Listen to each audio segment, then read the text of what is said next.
중증환자 재택의료 팀은 우선 의사가 4명이고요. 그리고 간호사가 9명, 그리고 의료사회복지사 1명으로 구성이 되어 있습니다. 그래서 의사는 제가 응급의학과 전문이고, 그래서 응급의학과, 내과, 가정의학과 전문의 선생님들로 구성이 되어 있고, 간호사는 이제 기존에 존재하던 가정간호팀 선생님들이 있었고, 그래서 집으로 직접 방문하는 간호사님이 6명 있고, 그리고 이제 병동에서 이제 환자들 상담하고 교육하는 선생님, 그리고 외래진료 담당 선생님, 그리고 팀장님 해서 이렇게 9명이 있습니다. 재원은 이제 말씀해 주신 것처럼 이게 뭐 정부에서 하고 있는 시범 사업이나 이런 것은 아니고, 이제 서울대학교 병원에서 이제 치료받은 환자들이 이제 집으로 돌아가는 걸 지원하기 위해서 진행을 하는 건데요.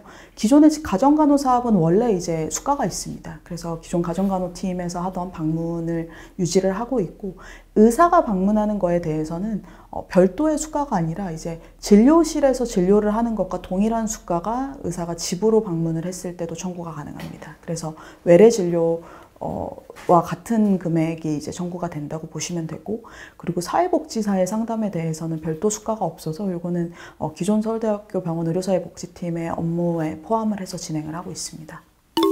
네, 의사는 재택의료만 전담을 하고 있고요. 간호사도 가정전문간호사이기 때문에 이 팀 업무만 전담을 합니다.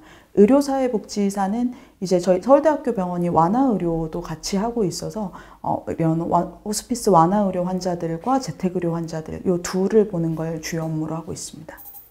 저희는 그렇게 알고 있습니다. 저희가 이거를 준비할 때 이제 큰 병원들을 몇 군데 만나봤었는데요.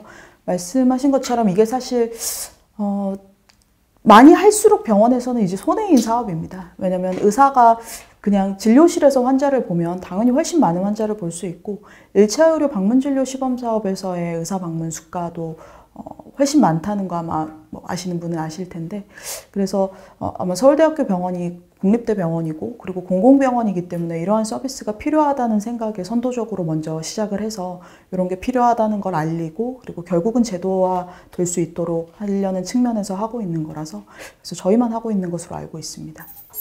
외래 진료도 보고 방문하고, 그리고 병원에서 입원 환자에게 이제 컨설트를 받고요. 그래서 컨설트 받아서 퇴원 계획 수립하고 이 업무입니다. 지금 보면은 제가 일주일에 한 4명 정도 방문하게 되는 것 같습니다. 왜냐면 방문이 사실 시간이 굉장히 오래 걸립니다. 뭐 서울만 한다고 해도 이게 제가 이렇게 앉아 있으면서 환자가 찾아오면 제가 1시간에도 뭐 4~5명을 볼 수 있을 텐데, 여기서 이제 짐을 가지고 정진기와 뭐 이런 짐을 가지고 이제 차를 타고 환자 집에 가고, 이런 교통시간이 사실 서울 시내 아무리 가까운 곳을 가도 왕복 1시간은 걸리고요. 그리고 환자의 집에 갔을 때 사실 인사하고 손만 씻어도 10분은 지나갑니다. 그리고 집에 갔는데 뭐 얼굴만 보고 돌아오지 않고 바이탈을 재고 뭐 저희가 검진하고 이야기하고 하면 평균적으로 집에서 보내는 시간이 약 40분에서 1시간 정도가 나옵니다. 그리고 저희 간호사님들 길게 교육할 때는 2시간까지도 있는 경우들이 있고요. 그래서 실질적으로는 뭐 오전 세션, 오후 세션 이렇게 봐도 한 세션에 볼 수 있는 환자의 수가 한 2명 정도밖에 안 되는 것 같습니다. 그럼 의사와 간호사가 같이 방문하기도 하고 간호사만 방문하기도 하고 그런 시스템입니까?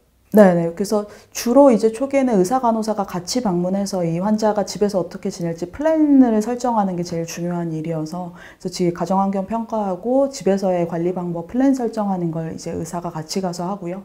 이후에 뭔가 주기적으로 처치가 필요한 거는 이제 간호사가 가서 하고, 그리고 중간에 또 상태가 바뀌어서 의사가 직접 보고 평가해야 될 일이 생기면 의사가 추가 방문하고 이런 식으로 하고 있습니다.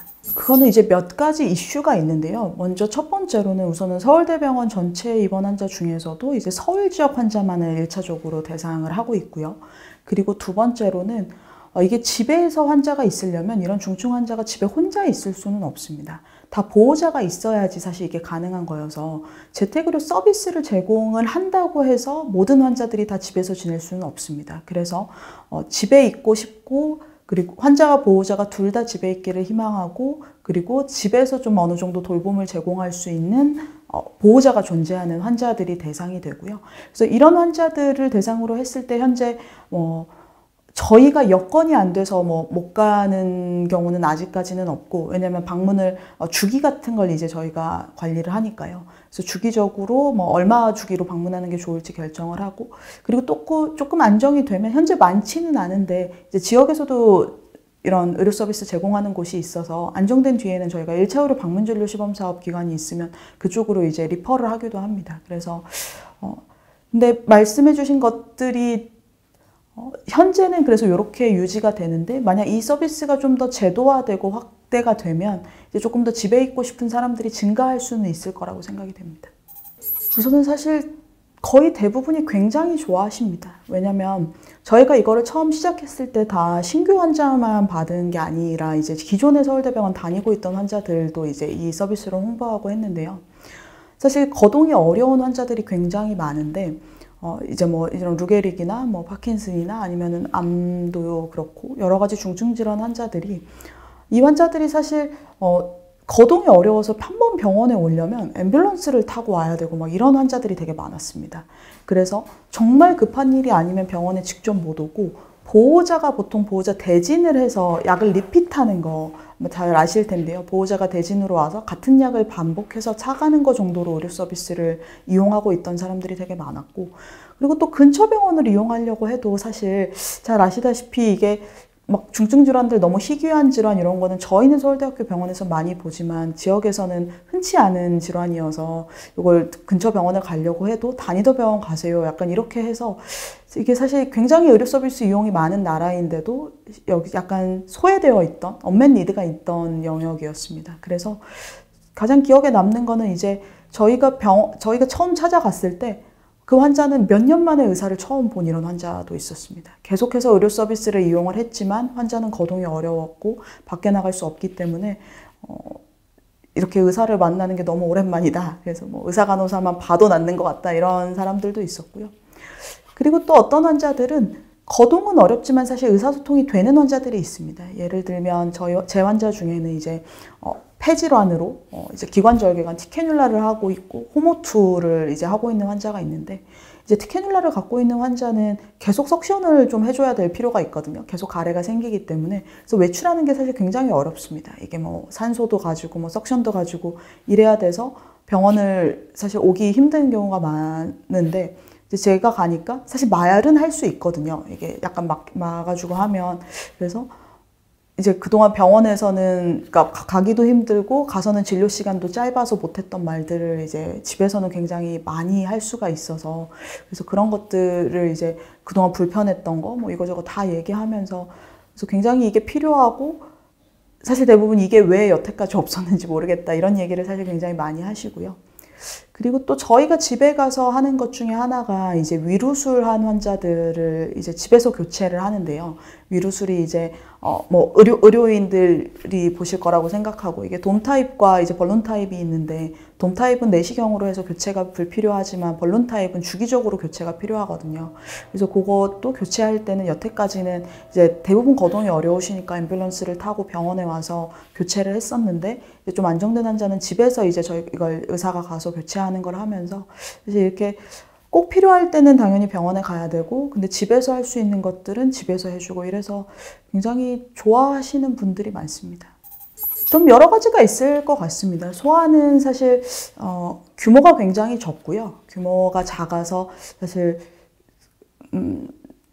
시행을 하는데 어떻게 보면 조금 부담이 덜했다고 볼 수도 있겠습니다. 이런 기계를 가지고 있는 소아 환자를 보는 병원이 우리나라에 몇 개 안 되고 그리고 또 동네 소아과에서 이런 환자들 보기가 어렵다는 거에 이견이 없고요.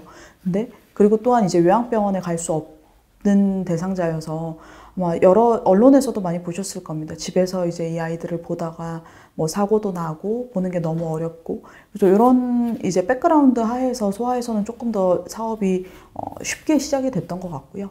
성인은 어떻게 보면 지금까지 우리가 이런 환자들의 존재에 너무 관심이 없지는 않았나 이런 생각도 들고 그리고 이런 환자들이 사실 요양병원에 가면 된다고 다들 생각을 했었던 게 클 것 같습니다. 이런 환자들이 집에 있기 어렵고 계속 의료 서비스가 필요하면 요양병원에 가면 되지 않냐 이런 환자들을 위해서 요양병원이 있는 게 아니냐 이렇게 생각했을 수 있는데 그래서 제가 아까 마지막에 이제 환자의 존엄성을 얘기를 한 게 근데 이번에 코로나 시기에 조금 더 이러한 게 커졌는데요. 요양병원에 면회가 어려워지고 이러면서 사실 요양병원에 가고 싶지 않은 환자와 보호자가 굉장히 늘어났고 그러면 이 환자들이 집에 있을 수 있는 방법은 없을까? 이렇게 생각을 했을 때 사실 소아에서 하고 있는 것처럼 이러한 서포트가 있으면 성인도 집에 있을 수 있지 않나 그래서 저희도 이 사업을 시작을 하게 된 거거든요.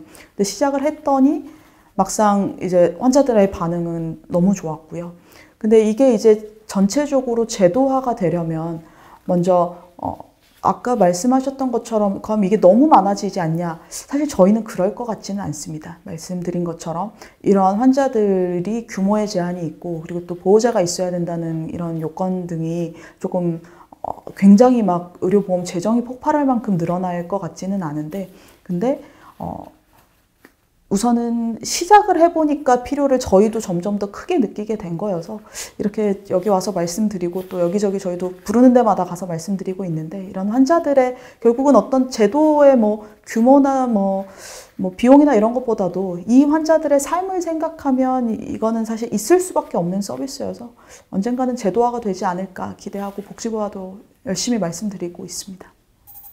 네, 굉장히 이게 다양한데요. 저희 환자 중에 한 3분의 1 정도는 암 환자고요. 그래서 암 환자고, 그 다음에 3분의 1 정도는 신경계 질환자, 이제 뭐 그런 모토뉴런 디지즈, 루게리과 같은 병이나 파킨슨 뭐 이런 환자들이고, 그리고 이제 나머지인데, 암 환자는 사실 기대 여명이 별로 길지 않고요. 왜냐면 액티브하게 뭐 캔서 테라피를 받고 있는 사람들은 뭐 암 요양병원도 입원하고 뭐 우리 병원도 입원하고 이렇고 저희한테 등록되는 분들은 이제 완화 의료 단계의 분들이 많아서 이분들은 사실 기대 여명이 아주 길지는 않고 신경계 질환자는 사실 관리를 잘해 주면 이게 그 질환 자체의 어떤 뭐 뉴모니아나 뭐 UTI나 이런 합병증으로 이제 사망하게 되는 것이지 그 자체가 이제 문제가 있는 건 아니어서 이런 분들은 저희 서비스 시작할 때부터 지금까지 계속 받고 있는 분들도 많이 있습니다.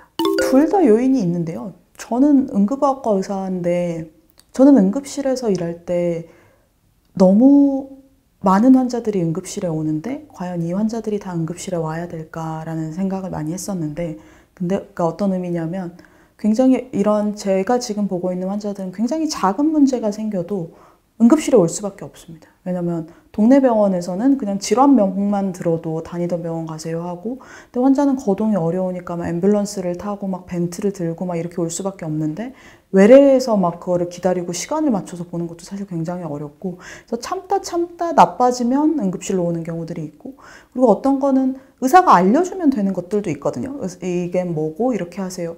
근데 우리나라에서는 이거를 해줄 수 있는 게 없으니까 결국은 환자가 올 수 있는 데는 응급실밖에 없는 거예요.